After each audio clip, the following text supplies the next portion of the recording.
I'm Vernon with Davie Shoring. We're at the corner of Camp and Girard, and what we're doing is installing concrete pilings as opposed to wood pilings that you have to bang down. There's a lot of problems around the city and New Orleans area in general where people bang down wood pilings and it cracks up sheetrock in people's houses and it just causes a lot of damage.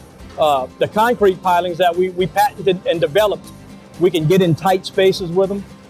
There's no noise besides the engine running of a truck, and we drive them down with hydraulics. And it's a less invasive process and it doesn't disturb anything. Over here, we're going 27 feet deep. They're gonna build an elevator shaft and a staircase here, so they're gonna support that and stop it from sinking. Normally, you have to have a house there to drive the piling, but we developed this to get in tight spaces. We have a truck that weighs 72,000 pounds with the weights we put on it.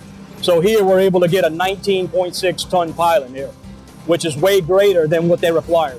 We lay out use the engineering plans to lay out where they require the pilings at.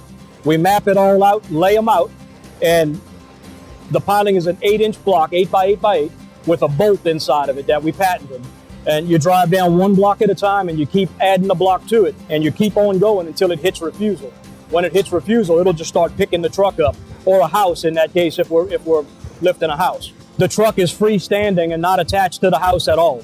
Any shaking that is gonna happen would happen only on the truck and not on the surrounding structure.